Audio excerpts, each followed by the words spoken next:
Hi everybody and welcome back to the channel. In this video I'm going to be talking about how to best prepare your child for starting in year 3. These videos that I've been making recently are all about helping your children to start back at school in September, which is coming up very shortly, and I just want to make some videos about what you can expect regarding the curriculum your child's going to be going into and anything that can help you best prepare your child for starting that new year group. So let's get into it.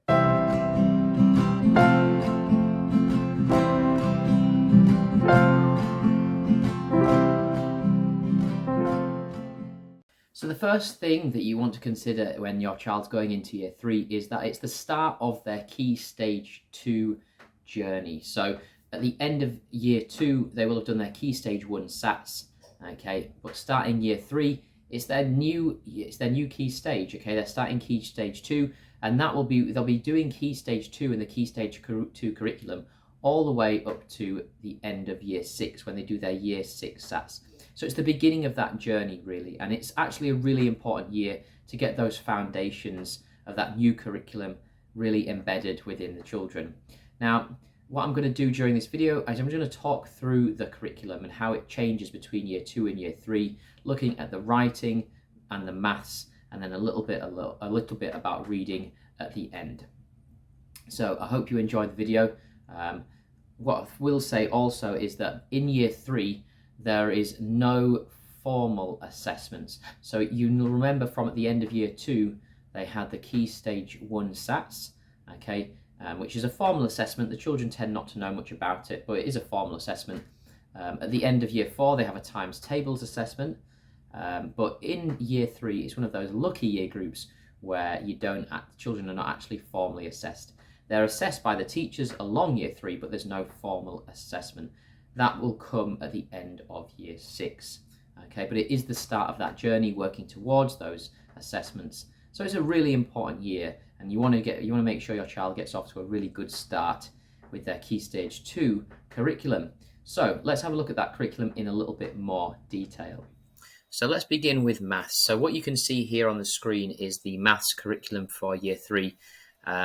Just summarized into a few KPIs, the key performance indicators. So when the teachers assess the children at the end of year 3, these are the objectives that they're going to be looking to see the child can do in maths. So first thing you'll notice, difference between year 3 and year 2, is that we start to move up through the times tables. In year 2, they only need to know their 2s, 5s, and 10s. But as they get into year 3, they need to start using their 4s and 8s. And it says here to count in multiples of 4, 8, 50, and 100. So that means counting in those multiples. So counting up in 50s and counting up in hundreds, as well as counting up in 4s and 8s. And also finding 10 or 100 more or less than a given number.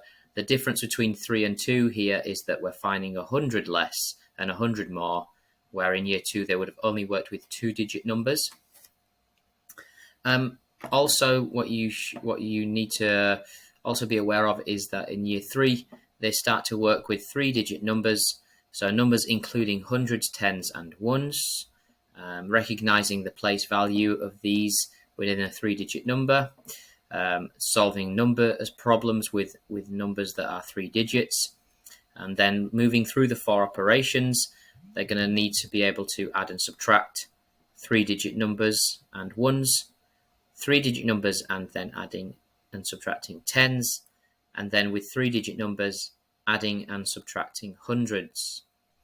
Multiplication division, you'll see here the addition of the 3s, 4s, and 8 times tables. So in year 3, not only do they need to know their 2s, 5s, and 10s, but they'll also be taught and will need to know by the end of the year their 3s, 4s, and 8s to be assessed as expected at the end of that year. Now, what I do say to parents is that although the children will only be learning 3, 4s, and 8s in year 3, it's a good idea for them to learn the rest of the times table, so 6, 7s, 9s, as soon as possible. So as soon as they know these, to just move them on to the others, because by the end of year 4, they need to know them all. and there's a times tables assessment at the end of year 4. So it's a good idea to start basically learning as many of the times tables as you can from year 3 onwards.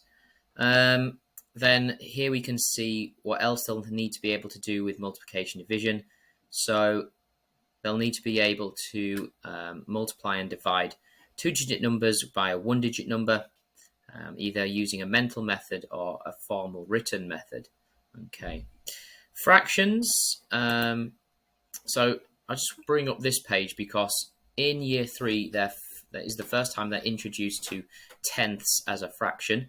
Also written, if you look along the bottom line here, as decimal numbers. So it is in year 3 that they first are introduced into decimal numbers through the context of tenths. So when we go below 1 whole 1, they'll be taught that a whole 1 is made up of 10 tenths, and we can write that as 10 over 10. And then depending on how many tenths we have, they'll need to be able to count forwards and backwards in tenths. So 2 tenths, 3 tenths, 4 tenths, 5 tenths, and then know the decimal equivalent for those tenths. So that 5 over 10 is 0.5, 7 over 10 is 0.7, and so forth. Fractions, again, they'll continue to learn about unit fractions and non-unit fractions with small denominators. So this is also something new. And then measure, they'll continue with meters, centimeters, millimeters, mass, kilograms and grams, and volume and capacity, liters and milliliters. So not too much change there from year 2. They'll be introduced to money, pounds and pence again, which is they should have also been introduced to that in year 2. It'll just be adding and subtracting probably more 3-digit numbers when it comes to money, because that's what they work with in year 3.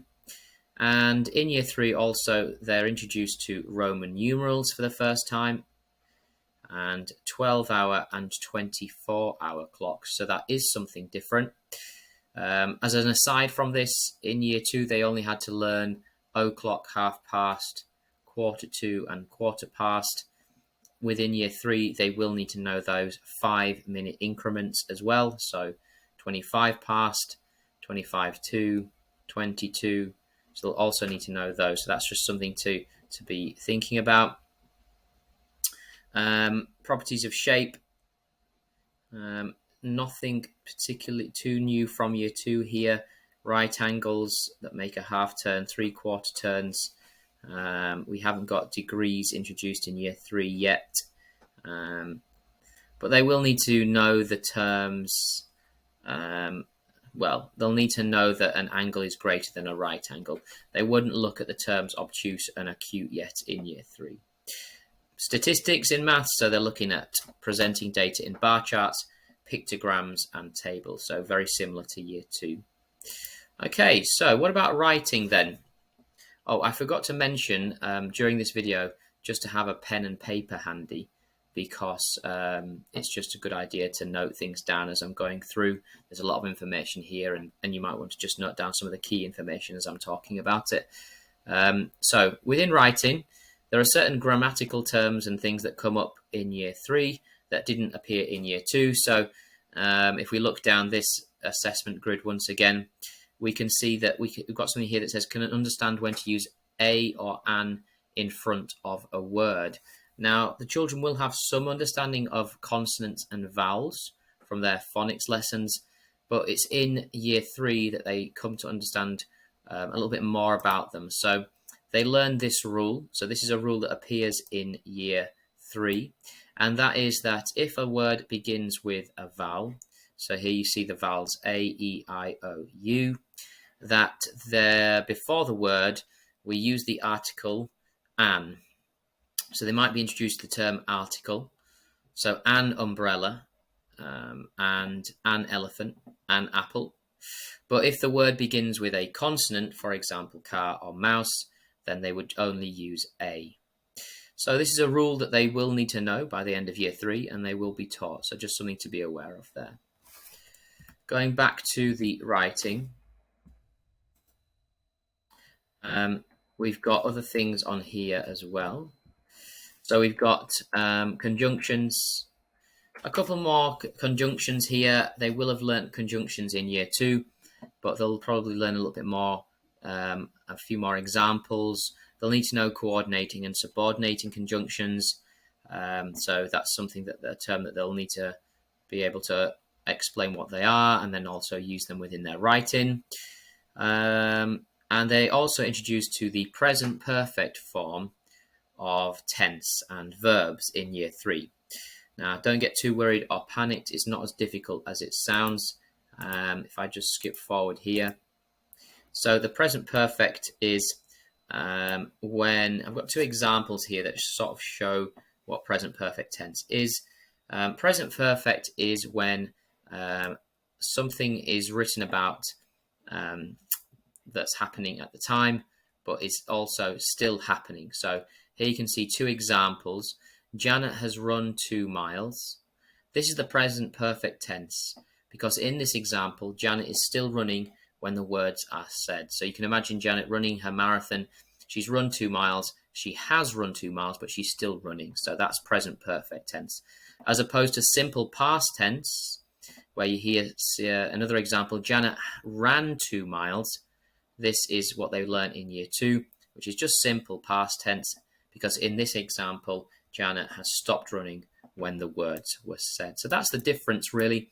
It's just that present perfect tense is when an action is still happening. So it's written about in the past, but it's also still happening. So have a look at that a bit more online if you still want more information, but it does come up in the year 3 curriculum.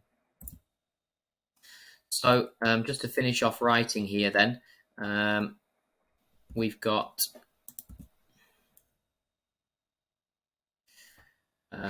speech marks. So can use speech marks correctly sometimes. So in year 3, the children will be writing using speech. However, for them to be expected by the end of year 3, it doesn't have to be completely used correctly all of the time. More that they will be introduced to it and the teacher can see them making some attempts at using speech. But it is a good idea to look at how speech is used within writing. Moving on to spelling. So I won't talk about this in any great detail. It's not something you need to worry about too much as a parent. The teachers will be teaching particular spelling rules, including prefixes, which go before words, and suffixes that go at the ends of words. And then other spelling rules that come up are things like I can spell words with cut sound, spelt with a CH, so scheme, school, echo. The sh sound spelt CH, like chef, machine. And the A sound spelt with an EI, so 8, as in 8. So these are just certain spelling rules that the children will be taught to spell in year 3. Composition of writing. So this is just basically the kinds of writing that they'll be doing. They'll have to do a story, probably an explanation, non-fiction piece. Not always a poem. They don't tend to come up that often. But these are the kinds of writing they might be writing. Conjunctions, again, you can see adverbs, prepositions, and they're going to need to be using paragraphs within their writing in year 3. Maybe not always used correctly, but definitely attempts at using paragraphs. And then the punctuation taught in year 3, you can see you've got commas, question marks, exclamation marks, which were all year 2 punctuation as well, but with the addition of speech marks there. So I've talked about present perfect tense. Now finally to end with reading. So what you can see on the screen here is a book band chart. Now, as I spoke about in the year 2 video, one question you might want to make sure you're clear on when your child goes into year 3 is what book band are they currently on, and what book band should they be on to be at the beginning of year 3, and what book band should they be on at the end of year 3, just so you can be very, very clear on how your child's getting on with reading for their age. So you can see here at the end of year 2, they'll normally finish on a book band 9 or 10. But if we just move forward, we can see then 9 or 10 at the end of year 2. So they'll either be on a white or a gold, or depending on your school, book band 9 and 10. But then you can see here that when they're in year 3, they need to be moving on to lime, which is book band 11, and then possibly even onto book band 12 at the end of year 3. Okay, so that's just a question you might have for the teachers, is what book band's my child supposed to be on at the beginning of year 3, and how can I help them to make sure that they continue to make good progress and get onto the book band that they should be on by the end of year 3. Okay, so that's my quick summary of things that are coming up in the year 3 curriculum to help prepare your child for their start in September. I hope you found the video useful. As always, thank you for subscribing to the channel. Please, if you enjoyed the video, hit the like button, and I will see you in the next one.